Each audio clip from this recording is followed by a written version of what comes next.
Picking up right after the rescue of Mouse, episode 4 starts off with the girls realizing that Bloody Rose is real and coming for them. Imogen suggests that nobody answer any unknown calls, but Faran insists that she can take on Bloody Rose, and by the end of this episode, she'll get her chance. The girls try to call Dr. Sullivan to schedule an emergency session, only to get her voicemail. They all head home, and Mouse asks her grandma who it was that called her. Conveniently, Ash is back. I don't know where he went when they all went to Pinball Pizza, and I think it's weird that he let Mouse leave his sight so quickly after she almost died in a fire. Grandma Lola tells Mouse she said her name was Rose and she was calling from the other side. Oh? And that's who you thought was Mouse's friend who was having you bring her to a birthday surprise? Gathered again, the girls get a call back from Dr. Sullivan's assistant who tells them that Dr. Sullivan is recovering from a minor incident and will have to call back to reschedule. Thinking that their call prompted the attack, the girls decide to keep everything to themselves. Imogen visits Dr. Sullivan in the hospital and finds out she was pushed down the stairs, or so she says. She seems pretty chill about it. At the theater, Tabby gets a call from the film festival that she was trying to get into, saying that they have an opening so she has another chance to send in a short film. With only 2 days to send in her new submission, she grabs an old idea and enlists the help of Christian and the Liars to pull something together.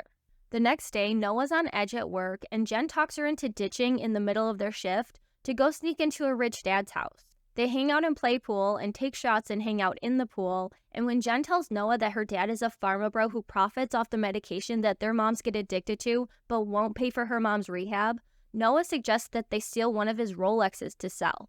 At the pool, Henry shows up with flowers and an apology for Faran for how he reacted when she told him that she had been lying about not having the okay to dance because she didn't know how he would react if she did tell him. I mean, it didn't go over too well either way, but it's fine now, and Henry even tells Faran that he's going to take swim lessons because he doesn't know how to swim, and Faran suggests that she can give him private lessons after hours at the pool.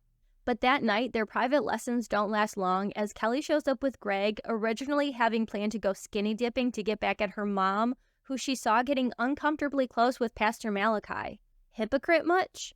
Aside from the boys, Kelly tells Faran that Pastor Malachi makes everybody at the church participate in a big group share and trauma bond, and apparently Henry's been sharing that he's hurt over Faran lying to him, which she doesn't take well.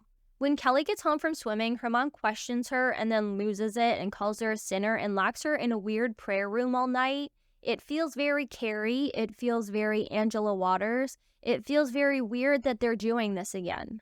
And again, Miss Beasley says some weird shit, having a whole breakfast ready for Kelly as she tells her that they need to be strong for the souls of the town.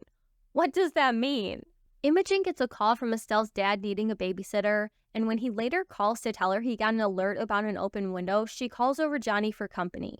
When Johnny arrives, somehow letting himself in because I guess the door wasn't locked, he finds Imogen holding both Estelle and a knife, and he very calmly asks her if she's having some sort of spiral, and he takes Estelle off her hand so she can have a minute. Is Johnny Dr. Sullivan's son? Because his reaction just felt very chill and therapist-y, and that one time after Imogen went off on him, the next day he came in with a better understanding of what she went through, which could have been because Dr. Sullivan is his mom and she told him.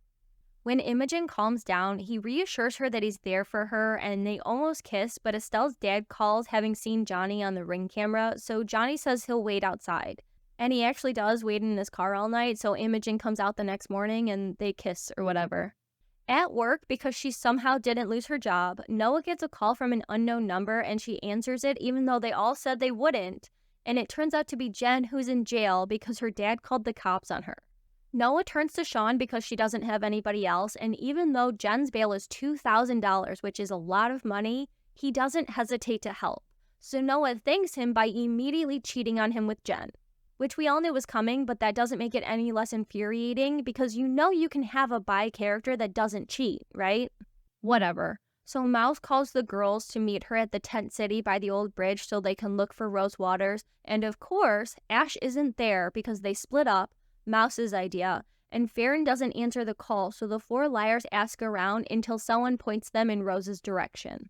They find her, and Imogen confirms that it's the same woman from the soup kitchen, so with absolutely no tact, they tell Rose that Archie came after them, and after finding out that Archie is alive, Rose runs away from them and jumps off the bridge. Cool. Apparently unfazed by what just happened, Mouse insists that they need confirmation she was Rose Waters, so they rifle through her stuff and find a picture of Angela and Rose's files from Radley, which revealed Dr. Sullivan was her doctor. Finally, it's time for Faran's test. After receiving a call from Bloody Rose instructing her to come alone to a construction site on the south side of town at dusk, Faran grabs a box cutter and heads out. She arrives to find her note reading, "A final girl must never lose her strength. Lift the girder. If it touches the ground before time runs out, someone you love dies." She readily accepts the challenge and lifts and holds the girder for 2 freaking hours. I have no idea how much it weighs, but I could not stand and hold something for 2 hours straight. Anything. I could not do that. Faran does, though. The timer runs out, and when she gathers her phone and box cutter, Bloody Rose comes out ready for a fight. Faran fights back, hits Bloody Rose with a huge rock, and manages to escape by climbing up the fence surrounding the site. So far, both Mouse and Faran's tests involve them enduring a situation and then making an escape. Mouse's test was weird because it didn't feel like there was any danger until there was a full-blown fire, and then Faran's test was way more brutal until the escape where it almost felt like Rose let her get away. Before this episode, my theory was basically that there were 2 Roses, a horror buff Rose and a Rose connected to the church. Not much happened with the church Rose this episode, as we didn't have any kills, but we did have another test from the horror buff Rose, who I now think is Wes. A big part of that suspicion comes from rewatching Season 1. In Season 1, it's De Palma week at the theater, and the sign outside has red A's in the lettering, and then inside, Wes is the one talking about De Palma, and he says, "The thing most people don't realize about De Palma is that he's an auteur as good as Hitchcock, better even." Auteur means a filmmaker whose personal influence and artistic control over a movie are so great that the filmmaker is regarded as the author of the movie. So I already thought that Wes was making a horror movie using the girls as main characters without them knowing and putting them through the test that we see, and then in this episode, Christian and Tabby have this exchange. Christian says, "I'm assuming you're playing the lead, the manager character," and then Tabby says, "I think I'm more of a behind-the-camera person." And Christian says, "But you could totally be a front-of-the-camera person too if you wanted."